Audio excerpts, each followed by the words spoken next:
welcome to another episode of Indie Film Cafe Spotlight.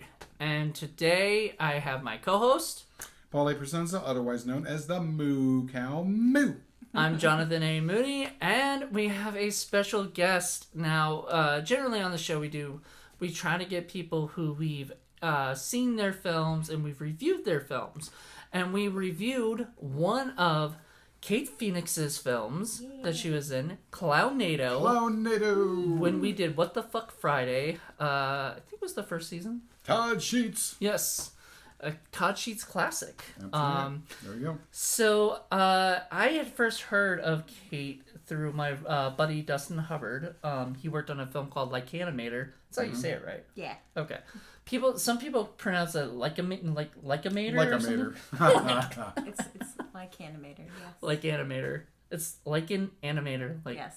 Like reanimator. Like reanimator, but with lichens. Yes. Like with werewolves. Exactly.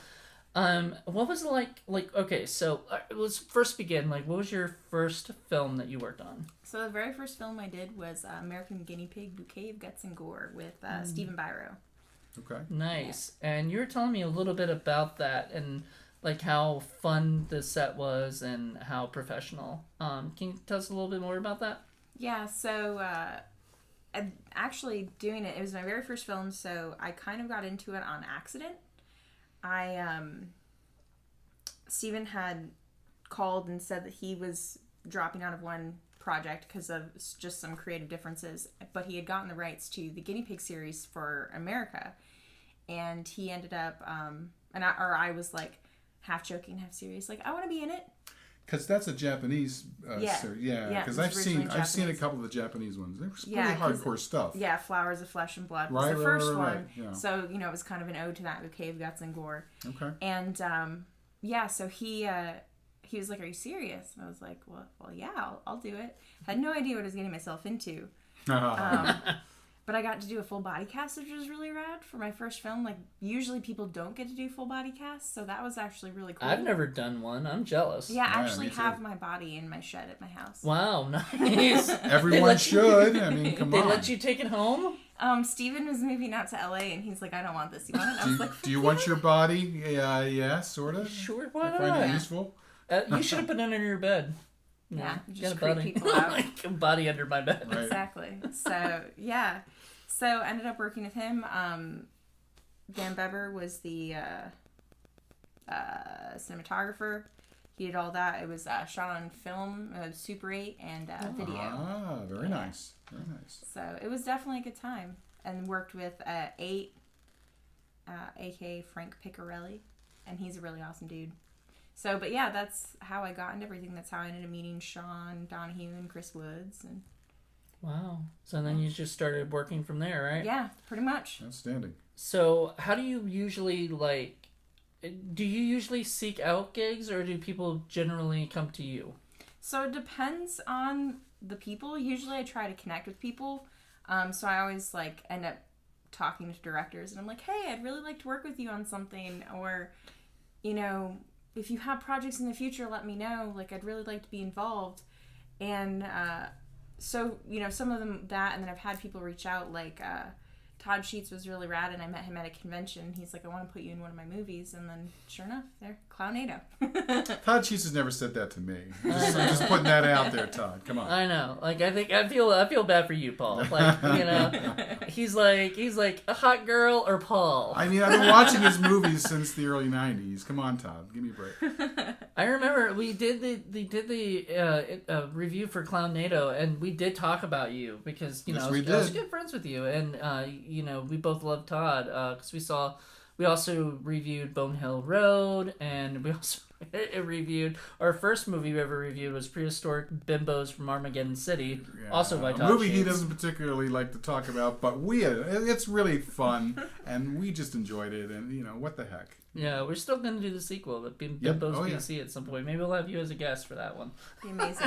Well, actually, Bimbos BC is the first one. Oh, the first one. Yeah, okay. Yeah, because that's the part you see in the beginning where they're... But wait, when did he make that one first? Yeah, he made Bimbos BC first.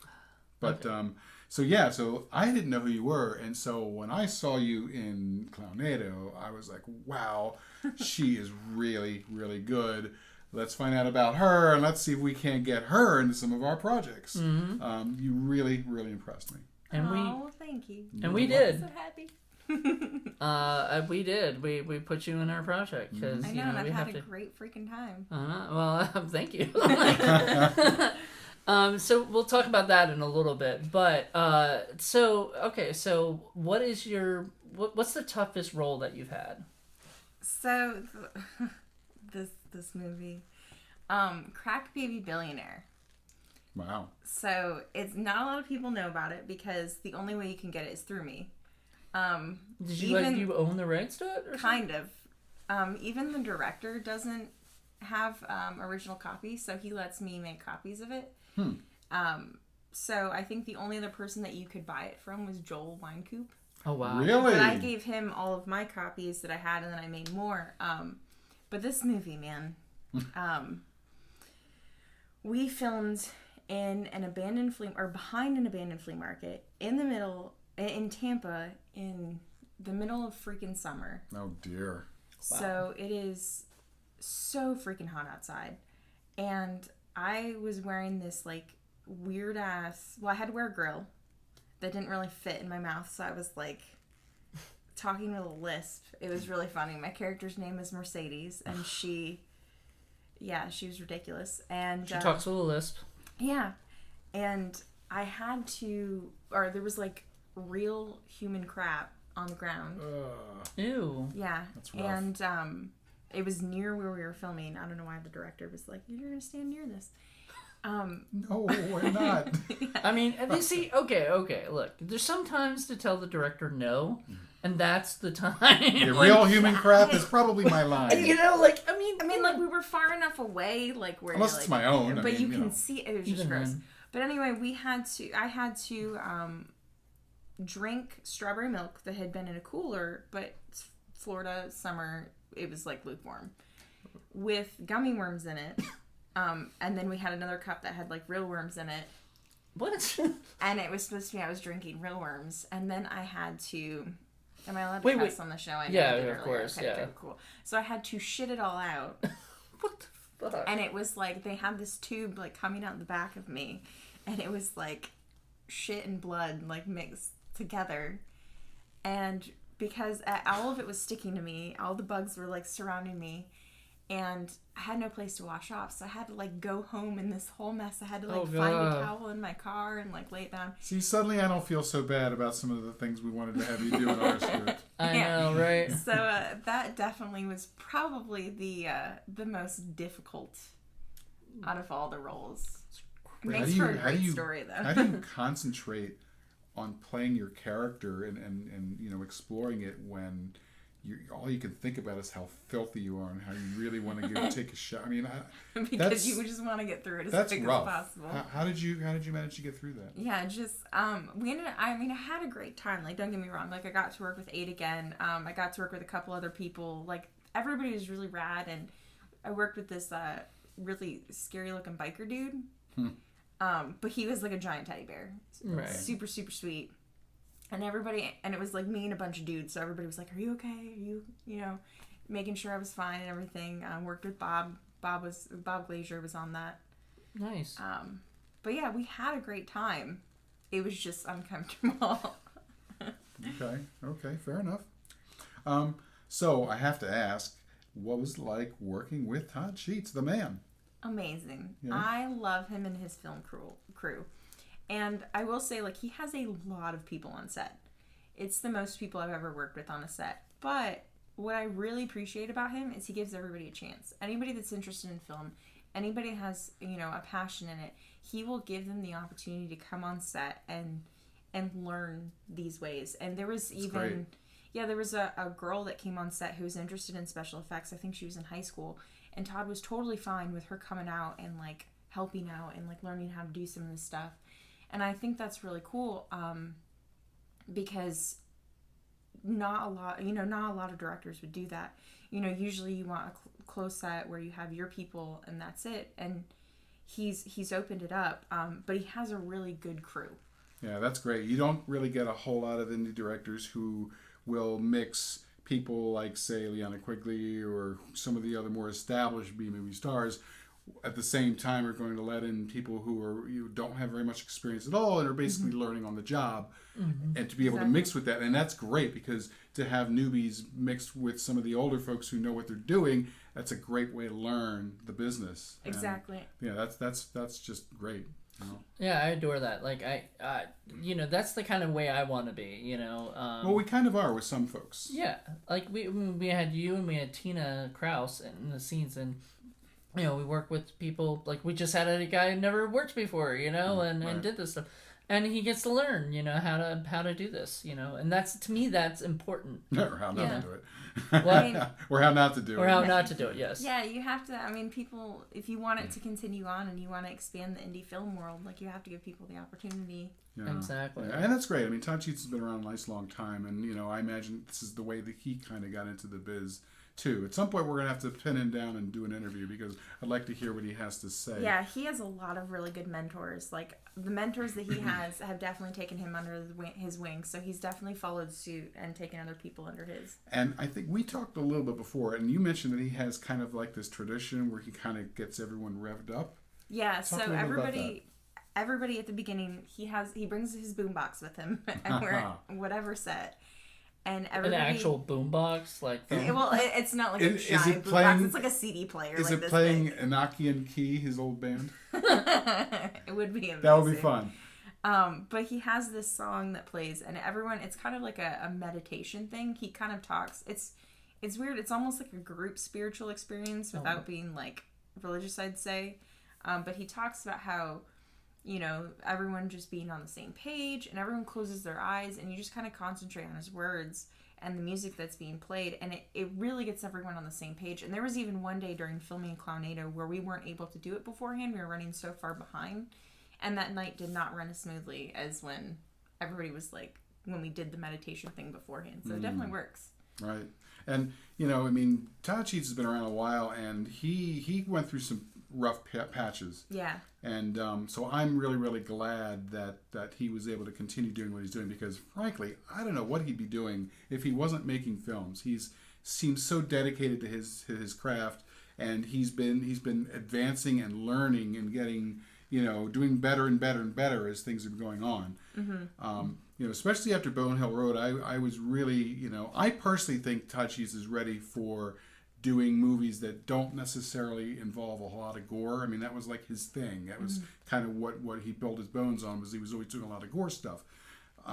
But to the point where he got to Bone Hill Road, it was more about the story and about the characters, and I really appreciated that. And I think he's at the point now where he can just concentrate on that aspect of the film, in my opinion, and do less of the gore. Yeah, and what I really liked about Clownado, specifically, is that it got back to his like silly, fun roots, but also continued with what he was doing. So a lot of what, there was a lot of seriousness to it, even though it's a movie called Clownado.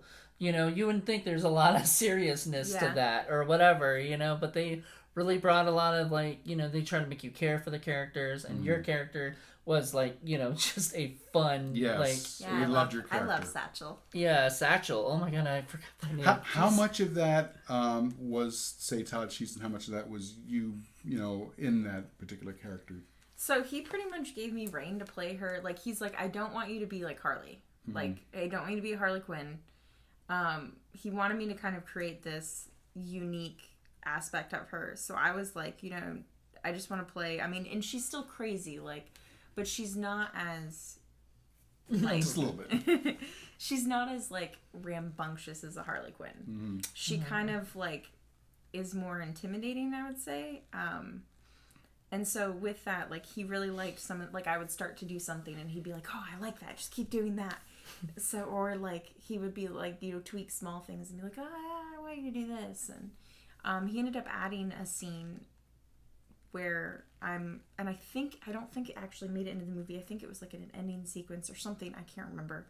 But where I'm like dancing on a counter. And that was like all like, he was like, let's just add this in here. Oh, and that little restaurant's Yeah. part where, you're stalking all those yeah, and that those is tourists. actually, someone's phone. Yeah, so there, and the special effects on that were fun. It was, I think it was cherries. It was canned cherries. All right. And as I recall, didn't you have a big old red nose? That was, I didn't have the nose. That was You didn't John. have the nose? Okay. Because I was going to ask if you got to keep the nose. No, that was John O'Hara, and that man stole that freaking movie. He did a fantastic fucking job. I love him, and he's a great person. So I want to know a little bit of what was it like working with James Balsamo. There you go. He is a goofball. Mm-hmm. It's funny because the first time I worked with him, I helped him record audio at a convention for a film. He's like, hey, can you help me with this? And then he's like, do you want to be in a movie? Come to this place after the convention. That sounds very like, that's very like, sounds very porn-like, you know? I was going to say, James Balsamo has never asked me to be in a movie either. It's James Balsamo. Yeah. He's a goober. Just Moody. Moody's the only one who's asked me. And that's what I did, the Lich. Oh, you did the Lich. That's right. So I get sacrificed, which was really cool. We got to go, and I can't remember. The guy was the drummer or the singer for a famous metal band, and now I'm drawing blank. But we got to watch like a mini metal show beforehand. Nice. They performed this whole set for us, and then I was sacrificed on like a real sacrificial rug, or like a real like ritual rug. As you are sometimes. It was pretty cool. Right. Yeah. So it was pretty fun. Yeah, I've worked with him twice now, once actually having lines, one just being a really goofy alien character. And he is one of the sweetest though, like easiest directors. He just tells you what to do and just expects you to be goofy, or whatever. And I mean, his movies are a good time. I like his artwork a lot too. Which artwork, yeah. Have you ever asked him his process for where he gets his artwork? No, but I wonder if you have. Oh dear. So I asked. I forget how it came up one time, but he literally draws like a stick figure drawing of what he wants and hands it off to the artist, and the artist like recreates it and makes it beautiful. So you should ask him to see his stick figure drawings. Nice. Have you seen it? Nice. Yes. Oh my god. They're shit. Well, I mean, they're stick figures, They can't be, nobody's ever made art out of stick figures. Sometimes the most beautiful flowers come from manure. So there you go. There you go. So it seems to me, based on what I've seen and based on what we've been talking about, that as an actress, that you seem to be okay with taking some chances and for extending yourself and for doing things maybe outside of your comfort zone. Is that a fair enough statement? Yeah, I'm pretty much down with most things. Like, I like, trying new things. I like meeting new people. So getting the opportunity, like coming out here and meeting you guys in person. And yeah, I mean, well, we've been friends for a while. Yeah. It's not like, I asked you to come out and you didn't know me, and we could have been like some psycho serial killers. Right. But there are probably people that have hired you that you didn't know at the time, and you were just like, like did you know Brad Twigg at the time when you worked on Wrestle Massacre? I don't think so. I think he had, I forgot you were in Wrestle Massacre. Yeah, I forgot how we connected. Like, I was trying to think of it the other day when we were talking about that, and I cannot for the life of me figure out how. But like for Dustin, for like Animator, I didn't know Dustin and Seb. Right. I just saw that they had posted, when I was filming Wrestle Massacre, I saw that they had posted an ad on Facebook saying that they needed somebody, and I was like, I'll audition. And they were like, yay, because we couldn't find anybody too, and you were perfect for it. And I was like, yay. You did a great job in that movie. I still need to show Paul that. He did see Slimoids, though, so he did see you in that. Did you know that Seb and I came up with Slimoids while in a messenger? Like, that's why I have a writing credit for it. Because we literally were messaging back and forth ideas about that movie. So that's why I have a tiny cameo. So how did that happen? Did he, like, come up with ideas for you, and then you started pitching ideas back to him? Yeah, like, we were talking. He had wanted to make this movie about these little creatures, and we were just chit-chatting about it, and he came up with the title in the midst of our conversation. So I messed with him, and I was like, I better get a writing credit for this. So sure enough, and then I was like, because I helped you on that, I want to have a cameo in it. They were kind of cute, all these little weird slimy different colored critters. Yeah, and I had one coming up in We enjoyed it a lot more than I guess we really, because we weren't sure, because that was actually the first Seb movie we watched, because Like Animator didn't come out till much later, so right. We and he hasn't seen Like Animator yet, Not so yet. he hasn't even seen anything else other than Slimeoids. I want to see Dino Gore. I want to see all of his stuff, because Right. you know, it's just I still need to watch Ouija Mummy, which was the first time I ever did voice Ouija acting. Mummy. Yes. Yes, I do. I have Ouija Mummy at home too, so I love that movie. I keep forgetting you're in that too. Yeah. Like, I just did voice acting in that one. So jeez, I have a So bunch of movies. you've been in other movies that I just I just didn't really notice quite things for whatever reason, but it was Clownada that it just went. Yeah. that's This is probably someone- my biggest role next to Chaos AD. Okay. My character Bitch in that. She was the lead villain. Wait, the character bitch character, Her or name is was like Bitch. oh wow okay BYTCH. She's named after a wrestler. she's named after a wrestler. Okay, cool. So Yeah, a lot of the Chris Woods is a huge wrestling fan, so he likes to throw a lot of like wrestling stuff into his films. nice. He'd probably work really well with Stro then. Yeah. So let me ask you this: is there a character type that you haven't played yet that you would like to play? I really want to play a creature. Like Yeah? I kind of like Animator, I kind of got like a small little bit where I kind of got to turn into. But I really want to play a monster. Yeah. Like really badly. Like I want to be in a costume and everything. Like a were-squatch? Yeah, I would do it. She could be our were-squatch. Jeez, we come up with some crazy ass ideas, and we need to start making them. I know. Yeah, that's definitely I love creature features and stuff, so being that would be amazing. Okay, I'm definitely keep you in mind with that. Keep you in mind for all this creature stuff that we do. I mean, I guess. So, was there like a role that you had wanted to play and then you got to play, like that you got really excited about? Probably all of them. I haven't, like, for some of like the ones for auditioning, I've only auditioned for a couple. Usually it's just connecting with the director, and then we end up chit-chatting and like, hey, I have an idea for you. But being Satchel, like, when Todd was like, he was like, yeah, I'm doing this. And we're like, okay, rad. And he's like, no, you're in it. And I'm like, oh, okay. And then I'm like going through the script, like thinking, I had like a bit part, And he's like, he's like, no, you're the lead female clown. And I'm like, oh, okay. This is rad. Why not, right? So, yeah, so that was really awesome. Yeah, no, that's amazing, because like, especially when you're connecting with a director, like, because I think that's what happened with us too, is I was when I was writing the characters or whatever, I came up with it for both of you guys. Like, I was like, okay, this is who I want.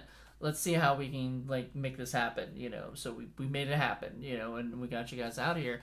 And that was amazing to me, that like when that happens, when you pick somebody and you're like, okay, because we've been talking for years, but we didn't ever, nothing ever happened yet. And that's the thing. I mean, you guys have been talking for years, and so that's why when Moody was like, "Hey, you need a friend, Cayt Feinics. You need a friend," and I'm like, "Cayt Feinics doesn't know me from Adam. Why is she gonna get this weird cow guy out of nowhere?" But well, then you did after you actually met her. Yeah, she was very nice, and I explained the cow thing, and No, it's okay. I have an obsession with plushies, so. yay.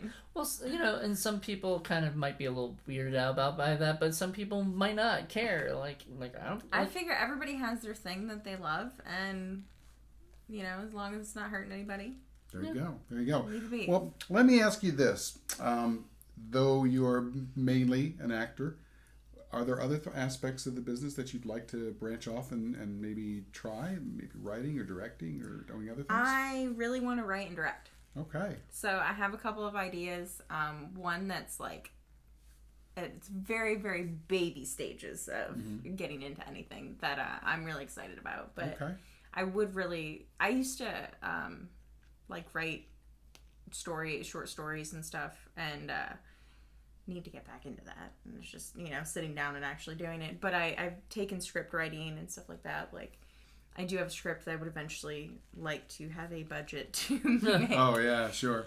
That's what we all like. Absolutely. Yeah, there's absolutely. it would be a lot of either practical effects, goo monsters, or CGI. So Nice. Yeah, Those are always fun. I started off the same. I short stories and poetry, and the thing is, and one of the keys I've noticed. I mean, for me at least, you have to sort of build around the sets and around the areas that you can actually access. There's no point in writing a story about like some science fiction universe that you can't show. You know what I mean? Or a spaceship that you'll never be able to build. So you have to start off small in small controlled areas that you can actually afford to make, and then sort of go from there.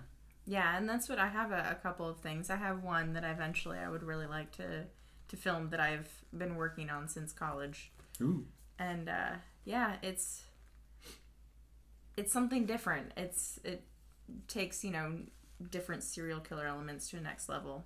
Nice. That's good. We like different. But it's just sitting down and actually freaking writing anything. Yeah. I'm terrible at taking that time. Exactly. Well, it's tough because, like, I mean, when you have a normal job, you know, and then on top of that, you're doing acting when you can or whatever. It's tough. It's not easy. Yeah, it is. And you are also doing a normal 9-to-5er, like myself, and it's. You got to do what you got to do first in order to pay the bills and keep a roof over your head. Money comes first. Yeah. So, unfortunately. And then a lot of times you just don't feel like doing anything else because you're just wiped. Yeah, exactly. It's exhausting. But yeah, and that's why I try and do other hobbies too. Well, it's great. I'm really happy that you were able to sort of make this nice little niche for yourself in the indie film community. I'm really hoping that we get to see a lot more of Cayt Feinics. Yes. Rising like a phoenix. And that's actually, so I will say, that's actually where the name came from. So most people don't know, but I was a really conservative, not that there's anything wrong with that, but like, I just didn't have a grasp or understanding of the world, and it was very sheltered, so I never got to become myself. And so when I kind of like went off on my own, that's where the phoenix came from, is because the phoenix is the bird that rises from the ashes.